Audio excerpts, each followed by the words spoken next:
Oke, kita ngobrol nih Pak ya.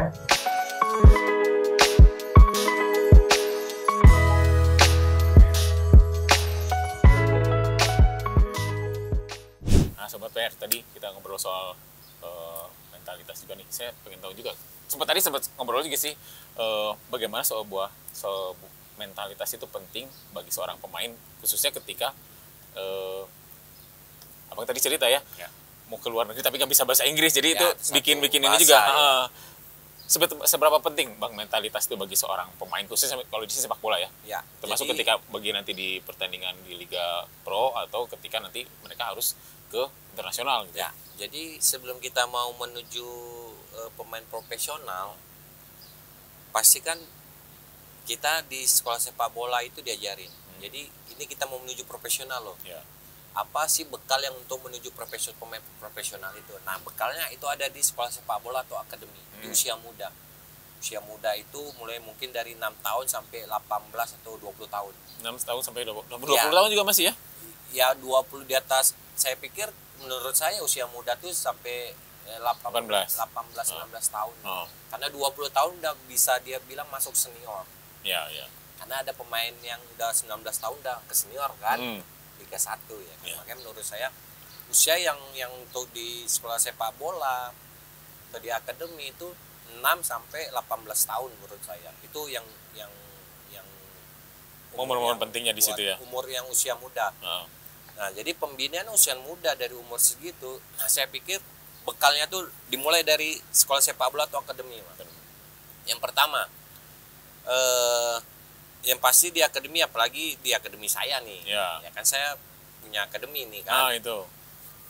Jadi di sekolah sepak bola atau akademi ini, kalau dia bagus, pasti dia mengajarkan bukan hanya cuma skill sepak bola aja. Tapi dia mengajarkan lebih ke karakter individunya. Karakter individu. Ya, itu tadi contohnya mental. Ya. Itu diajarin. Gimana cara sih mental ini kan nggak ada obatnya, Mas. Nggak ada obatnya ya? Nggak ada obatnya. Ya kan? Kalau sakit ada obatnya. Mental nggak ada obatnya. Yang kedua, attitude-nya kita ajarin. Disiplinnya. Terus bagaimana respect. Jadi karakter individu ini harus kita bentuk di sekolah sepak bola dulu. Itu yang salah satu poin awal mungkin ya? Iya, itu pondasinya dulu. Nah, waktu di PPLP kan sama ya, melatih mentalnya kayak gitu ya? Sama. Dari situ makanya berarti saya diajarkan waktu pas PPLP itu gimana bang? Ya, PPLP sama juga diajarin semua bagaimana yang termasuk 4 elemen ini gitu. Makanya sangat penting untuk jadi pemain sepak bola profesional di junior ya, di sekolah sepak bola yang kamu pertama kali latihan, di situ kamu diajarin. Kalau itu nggak diajarin, kamu untuk mencoba untuk jadi pemain profesional susah. Saya pikir susah, berat. Makanya saya punya akademi nih. Kalau mau saya ajarin 4 elemen itu, gabung ke akademi saya, ya kan? Kenapa kepikiran bikin akademi, Bang? Kenapa bikin akademi? Jadi saya pikir gini, kenapa saya berpikiran pengen buka akademi? Pertama, saya pengen lebih banyak lagi anak-anak Indonesia ini jadi pemain sepak bola yang baik dan benar. Karena selama ini saya lihat banyak sekolah sepak bola atau akademi, dari latihannya saya udah ngelihat bagaimana cara melatihnya, proses melatihnya, dari pelatihnya itu juga. Saya lihat kadang-kadang ya mohon maaf, ya mungkin mereka tidak berpikiran ngelatih yang benar, yang baik, tapi hanya memikirkan, ya jujur kalau sepak bola kan bayar, ya kan, masuk ke SSB bayar, masuk akademi bayar. Nah, jadi kualitas untuk mengajarin anak-anak ini nggak masuk. Gitu. Ya mungkin di SSB-nya atau akademinya mereka hanya memikirkan kualitasnya mungkin cuan aja, ya kan, tidak memikirkan si anak itu bagaimana pinter jadi pemain bola yang baik dan benar. Pemain bola yang baik dan benar. Itu gimana sih bang? Jadi pemain bola baik yang benar, contohnya passing. Passing itu kan ada tekniknya. Passing kaki dalam, kaki luar bisa. Kaki dalam bisa. Kadang kan kalau yang nggak ngerti orang asal passing ujung kaki. Ya kita biasa gitu. Iya, benar kan? Nah, itu kan kalau itu teknik dasar tuh. Kalau nggak dikasih tahu sama pelatihnya, nggak akan tahu pemain itu bagaimana cara passing. dribbling juga. Dribbling tuh kan ada kaki dalam, kaki luar juga. Selama ini kalau orang nggak tahu dribbling tuh ya bawa bola aja, ya pakai ujung kaki juga bawa bolanya, ujung kaki gitu loh. Nah jadi ada contohnya dasar itu aja, tekniknya harus kita kasih tahu. Begini loh cara passing, begini loh cara dribbling.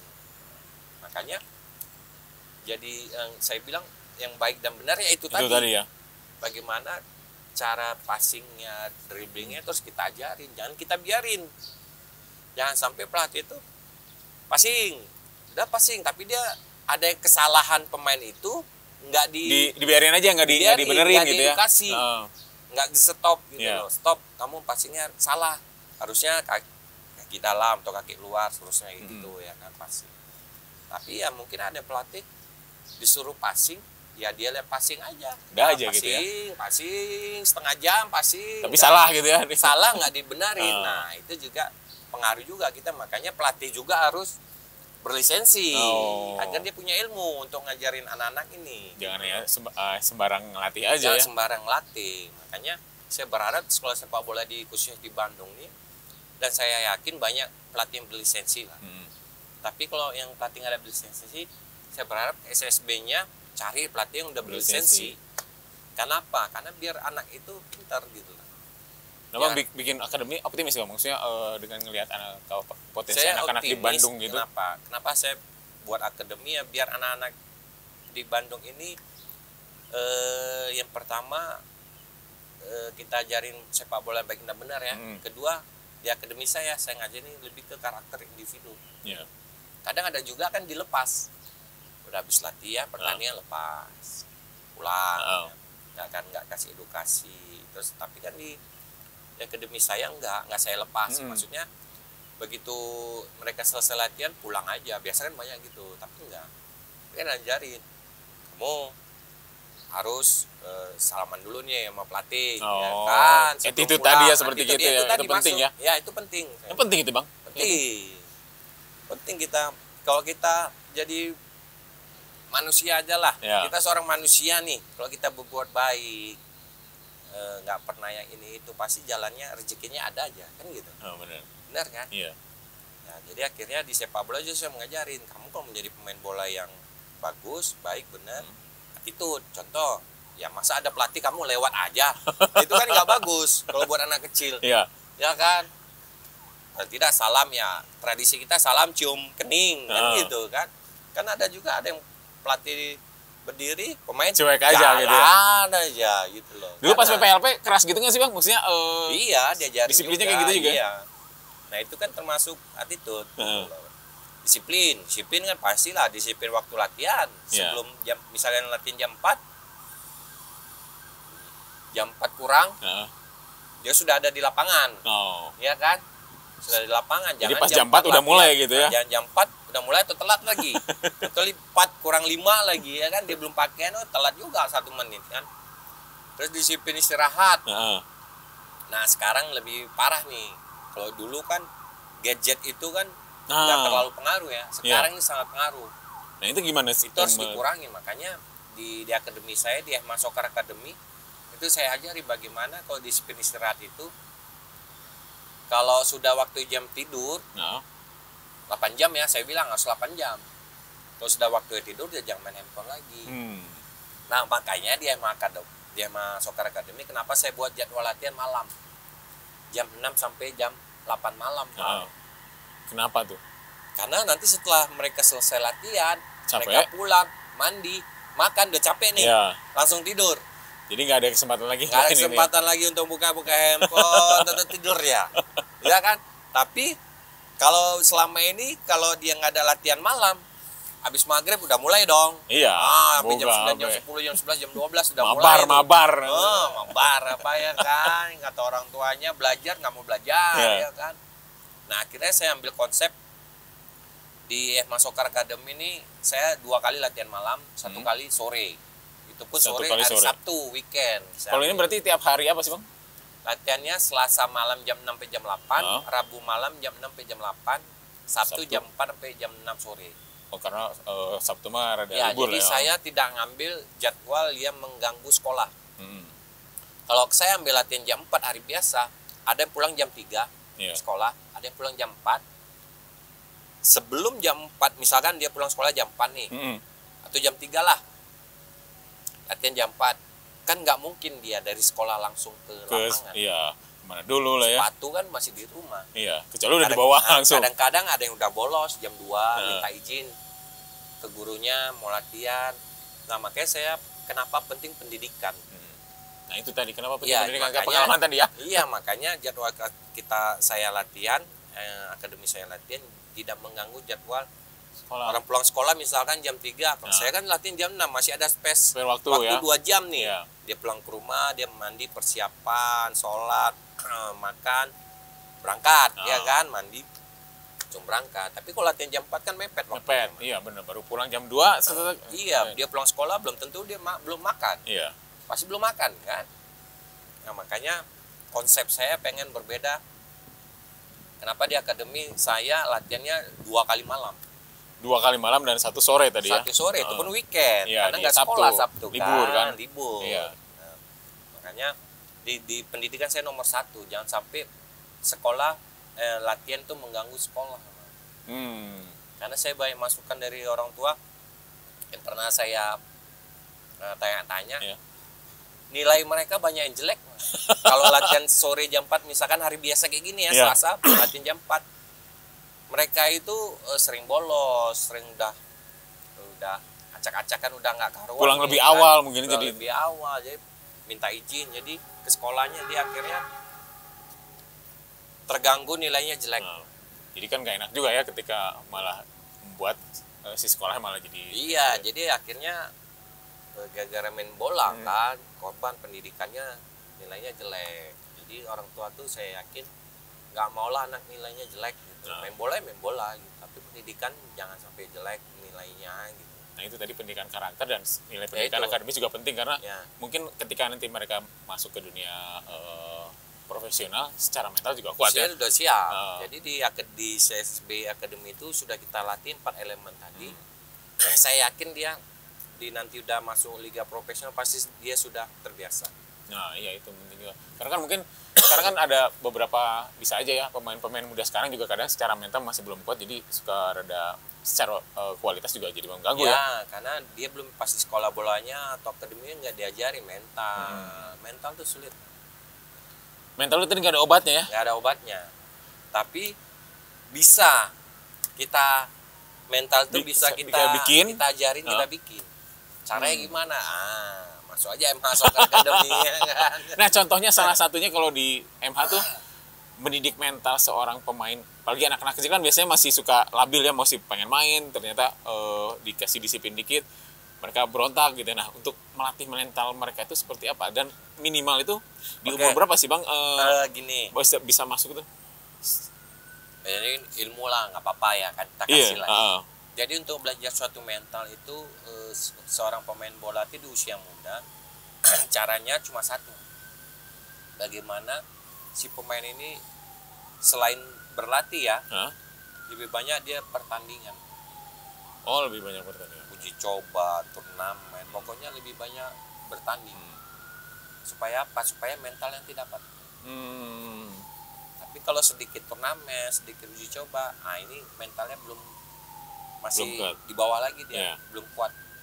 Makanya cara untuk mengalahkan mental ini supaya bagus, kuncinya satu, banyak uji coba, banyak turnamen. Jadi pengalaman itu yang jadi bikin itu ya. Nah, kan bisa aja karena sering uji coba, mungkin nggak ya? Jadi mungkin coba bisa ngedrop atau malah jadi sombong gitu. Ya bisa, makanya kalau orang mau jadi sombong, kita karakter tadi individu. Respect. Kalau dia bagus respect, nggak akan mungkin jadi orang sombong dia, Pak. Walaupun dia jadi bagus terus, tapi nggak akan sombong ya. Nggak akan sombong lah. Ya kalau ada orang lebih tua di lewat depan dia, misi, punten, gitu. Itu saya yakin nggak akan sombong orang itu. Karena dia tahu adab. Orang sombong itu kan, ya ada orang tua atau pelatih jalan depan aja, jalan biasa aja. Itu kan kelihatan kayak orang sombong. Nah, di situ kan kelihatan diajarin. Makanya kita ajarin. Makanya sebenarnya lupa saya satu lagi kunci, ibadah nomor 1. Karena waktu saya pelatih timnas goalkeeper timnas U16, Coach Bima pelatih kepalanya. Coach Bima tuh ngajarin kita pertama tuh ibadah. Fondasinya. Seorang pemain sepak bola dari SSB Academy itu ibadah nomor 1 dijaga. Ibadah tuh. Mantap ya. Ibadah yang non muslim ke gereja. Ya. Kalau yang lain ya pokoknya ke rumah ibadah masing-masing, misalkan Chinese atau apa ya kan. Jadi kalau yang muslim ibadah nomor 1. Ibadah tuh apa ya? Sholat. Anak-anak tuh bagaimana harus sering kita edukasi, ngerti sholat. Berdoa, karena kalau mereka pengen jadi pemain bola, kalau mereka nggak berdoa, nggak mungkin jadi pemain bola dong. Kok bisa?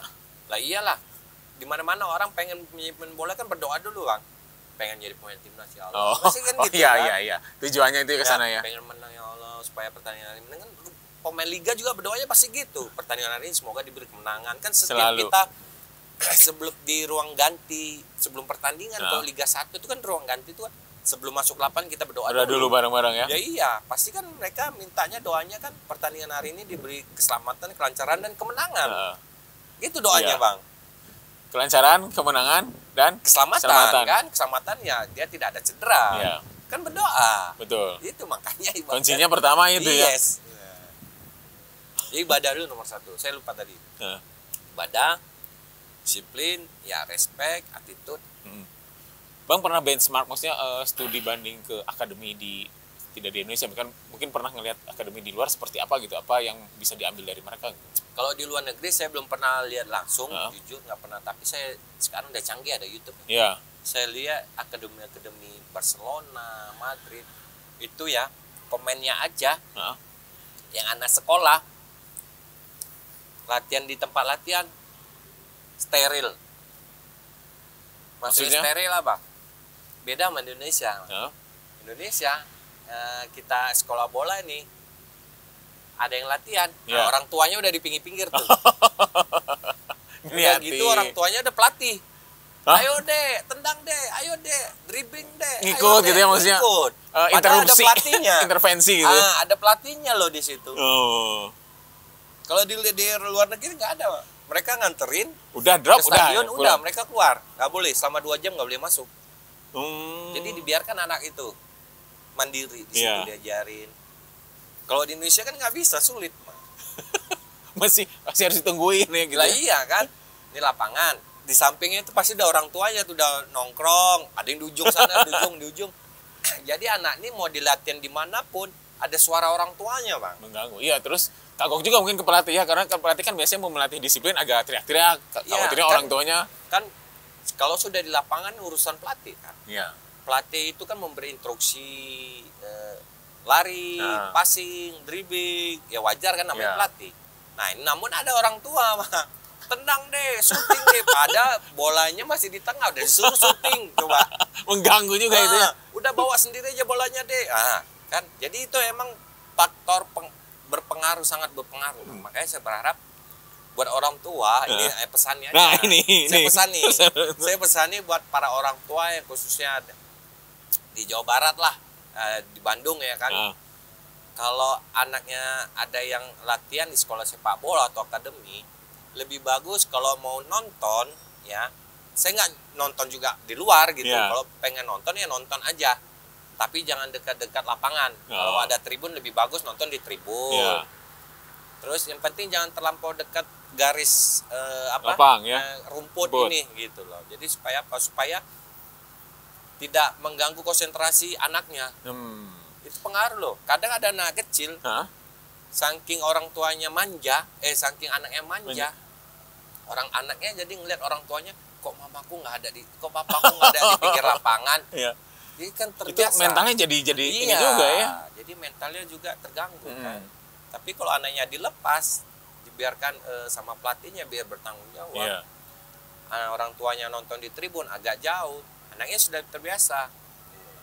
Kadang ada juga anak mentalnya kalau pertandingan ditonton sama orang tuanya dia grogi, nggak ditonton orang tuanya dia bagus. Malahan gitu ada juga ya. Makanya berarti kita sudah tahu nih, anak ini bagusnya nggak ada orang tua, makanya kita edukasi ke orang tua. Orang tua yang anaknya bagus itu kita kasih tahu ibu, bapak, nanti kalau ada pertandingan nontonnya jauh, jangan sampai kelihatan anaknya. Gitu. Kalau bisa jangan ngantar orang tuanya, entah kakaknya atau apa, bilang aja orang tuanya nggak bisa nonton gitu ya. pasti anaknya senang tuh. Wah, nggak apa-apa, lebih bagus. Jadi orang bebas tua, ya, maksudnya jadi lepas mainnya ya. Lepas mainnya, ada yang begitu, Bang. Oh, tuh itu menarik nih para orang-orang tua yang pengen anaknya jadi pemain profesional sepak bola. Perhatikan kata Coach Markus. Terus jangan dikontrol, maksudnya di remote. Karena kan pemain ini hanya mendengarkan suara pelatih. Kalau nanti dia mendengarkan suara orang tuanya, pasti dia lebih takut ke orang tuanya daripada pelatih. Benar nggak? Jadi mengganggu banget nih ketika orang tua teriak-teriak gitu. Jadi kalau mau ada pertandingan uji coba, support aja. Ayo semangat deh, gitu aja. Cukup sampai sana, jangan sampai mengarahkan untuk ngapain gitu. Syuting deh, dribbling deh, tendang jauh-jauh deh. Bawa terus deh. Ini pelatihnya yang mana kan gitu. Benar kan? Itu emang dialami di Indonesia. Belum kalau anaknya dijegal sama pemain lain. Wah, ikut ribut anak. Itu anakku tuh kan gitu ya kan. Orang tuanya yang ribut jadinya. Jadi memang faktor orang tua ini harus kita sering edukasi. Makanya di akademi saya orang tua tuh saya hubungannya baik, saya dekatin, maksudnya saya ngobrol, saya edukasi pelan-pelan. Bu, nanti kalau ada pertandingan dicoba latihan juga ibu agak jauh-jauh. Oh iya coach, biarkan pelatih yang percayain ke pelatih lah ya. Iya, nanti kalau pas pertandingan biar saya dengar suara pelatih nih, depan gawang nih, ya kan, biasa dengar suara pelatih.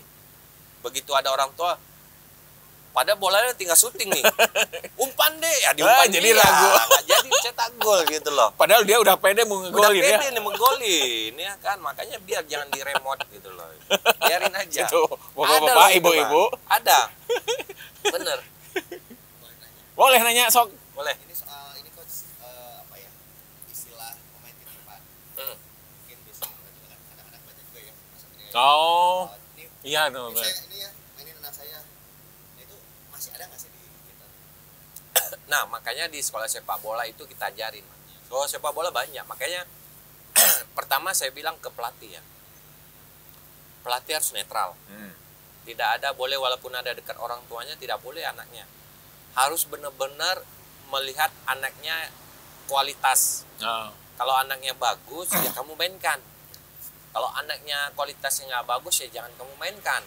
Nah, itu tadi takutnya ada titipan. Ya, itu kan yang sering. Masa ada yang bagus, anaknya cadangin. Yang nggak bagus, dimainin. Berarti kan ada apa? Nah, makanya itu pelatih di sekolah sepak bola akademi nomor 1 itu harus kita jaga.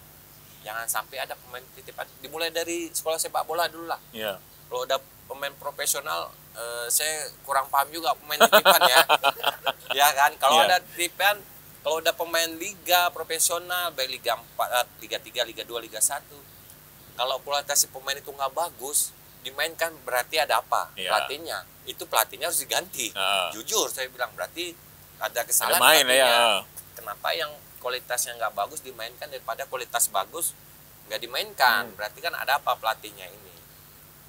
Nah, makanya saya pikir kalau dibilang ada pemain titipan tuh tergantung ya si pelatihnya atau di klub yang profesional itu ya. Tapi kalau di SSB banyak.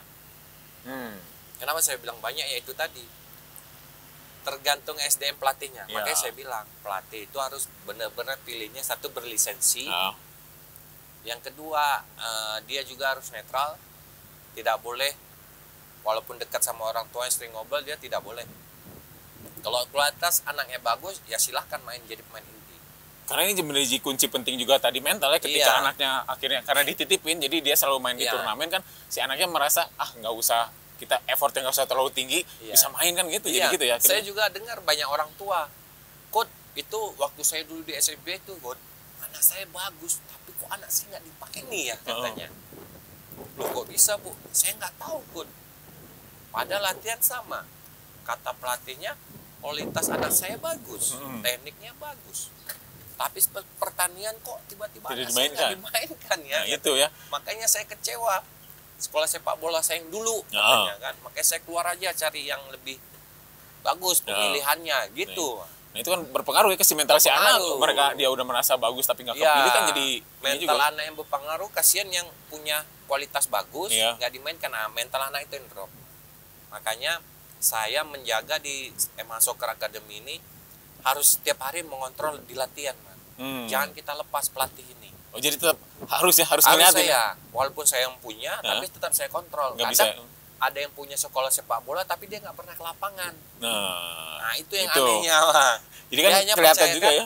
Pelatihnya doang aja di lapangan, dianya cuma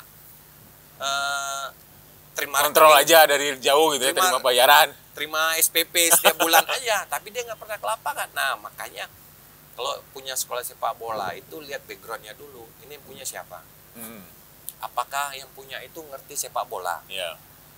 Kalaupun dia tidak ngerti sepak bola, paling tidak ada kepala sekolahnya. Kepala sekolahnya misalnya direktur pengembangannya mantan pemain bola, berlisensi, tahu gimana sepak bola, program-programnya. Nah itu. Nah, jangan asal sekolah sepak bola yang ke lapangan, tapi punya sepak bola nggak pernah ke lapangan. Jadi nggak tahu, nggak punya background pula ya. Kontrol. Kalau saya kontrol mah. Setiap saya latihan saya kontrol nih. Ini pelatihnya program latihan bener nggak ngikutin. Ini si anak ada yang bagus nggak bagus dalam latihan, adil nggak dia. Kadang-kadang kan nggak adil nih di latihan. Walaupun di latihan berarti ada game internal namanya. Yang bagus ini kenapa nggak dimainin gitu. Makanya saya bilang kadang-kadang saya kasih satu pelatihnya harus adil. Ini kan cuma game internal. Jadi jangan ada yang tim A ini bagus, yang tim B yang jelek. Semua. Jadi harus digabung satu. Kalau ada yang bagus berarti yang tim B-nya nggak bagus, berarti 4 orang yang bagus, yang nggak bagus pindahin ke sini. Jadi biar mereka yang nggak bagus tadi akhirnya bisa jadi bagus. Karena bisa ke bawah ya, bisa ke bawah gitu ya. Makanya harus dikontrol, Pak. Makanya saya bilang yang si A tadi bilang pemain titipan ada di sekolah sepak bola itu ada banyak. Tapi kalau pemain profesional, klub liga profesional, kalau dibilang pemain titipan saya belum pernah ngeliat nih. Ya, tergantung ya. Kalau di klub-klub ya, karena saya nggak bisa ngejas, karena saya belum lihat langsung. Selama saya main jadi pemain bola, di tim saya nggak ada pemain titipan, karena saya lihat pemain saya yang kualitasnya bagus, dia main pertama. Contohnya kan saya kualitas nggak bagus, saya dicadangin. Dan nggak masalah ya? Nggak masalah, memang tapi saya kan nggak bagus. Latihan ya, karena saya nggak bagus, akhirnya sih cadangin jadi kiper ketiga, kedua. Berarti pelatihnya benar. Mereka memilih pemain yang kualitasnya bagus, yang main jadi 11 pemain inti. Gitu. Nah itu sebenarnya. Itu A. Gitu. Nah itu catatannya bagi orang tua yang mau menyekolahkan anaknya nih ya. Harus jaminan kalau di Bang Markus ini backgroundnya sekolah bola, beliau juga dari PPLP dan tadi ya selalu mengontrol ke lapangan ya Bang ya. Kalau nggak dikontrol bahaya, jangan kita lepas.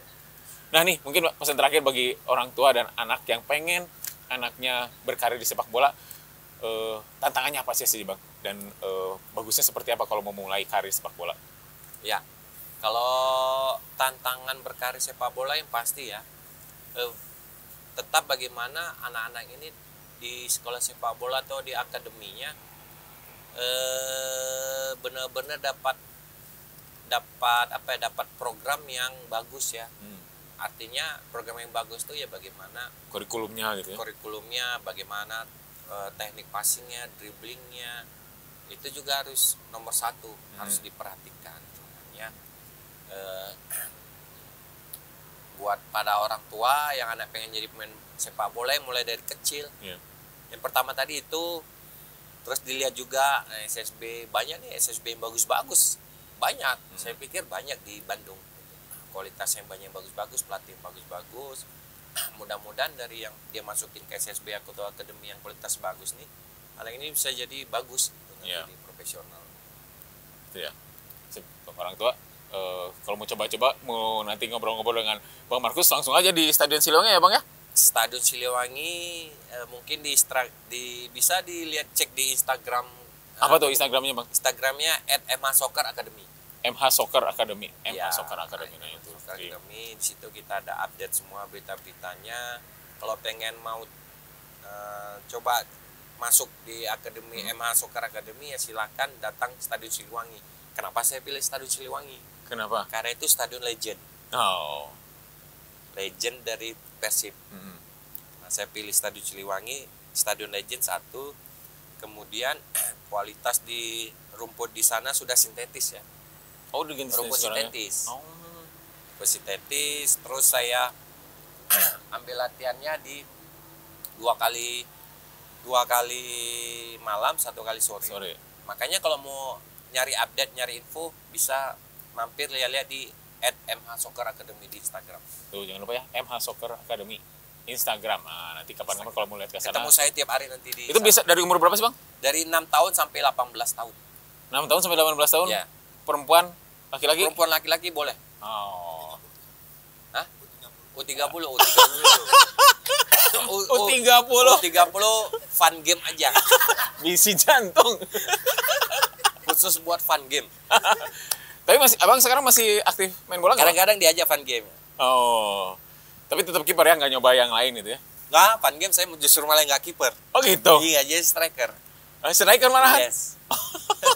Karena dulu di berbagai lini mainnya iya, juga ya? karena kalau fun game bagi saya, kalau saya kiper, Nggak ada keringetnya gitu ya? satu, ini kan fun game, nggak terlalu yang serius. Yang kedua, kasihan teman saya yang fun game, penjaga gawang. Iya. Walaupun dia tidak punya teknik atau walaupun nggak jadi kiper yang bagus, paling tidak di fun game ini kan dia dapat kesempatan main. Nah, masa saya lagi fun game saya kiper, kasihan dong teman saya. Makanya kalau fun game saya lihat dulu nih, kalau kiper yang nggak ada saya kiper. Oh. Tapi kalau kipernya ada saya jadi striker. Bisa gocek-gocek ya? Bisa dong, bisa cetak gol bisa. Nah itu karena beliau mainnya dulu di berbagai Striker, lini ya, ya. striker. Makanya kalau fun game saya jarang jadi kiper. Kalau ada penjaga gawangnya. Emang kalau kiper kita juga harus fit nggak sih? Maksudnya kan Yes. kalau ngeliat gitu ya, kayak di belakang, hanya di belakang gawang gitu ya, tidak banyak gerak gitu ya. Tapi emang sesi latihannya sama dengan pemain yang lain? Beda, sesi latihannya lebih berat kiper. Jadi Oh, penjaga malahan? gawang. Masa sih? Lebih berat. Ya berat Kok dong. bisa? Latihan kiper jatuh kanan ke kiri berapa kali itu kan lumayan juga. Oh iya. Terbang, ada bangun lagi Ya. dia, lompat lagi, jatuh lagi, tangkap lagi. Ayo. Terus aja berulang gitu ya? Iya, terus berulang. Kalau pemain kan cuma tendang, passing, dribbling, shooting. Oh, Selesai. ya. Kalau kiper enggak, bangun, tangkap, jatuh, terbang lagi, lompat, Oh, ambil bola atas, suruh jatuh lagi, reaksi itu latihan reaksi kan. refleks ya Belum situ ya. belum lari lagi. Tetap lari mah ya? Tetap lari karena kan di garis kotak 16 ini kan kita harus ada lari juga. Iya. Harus ada sprint juga. Hmm, Kalau mau passing kan kita bantu teman, kita Iya. lari kan, buka kemana? buka. Kalau di gawang kita buka lebar area. Ya. Teman passing dari back kan kita harus buka.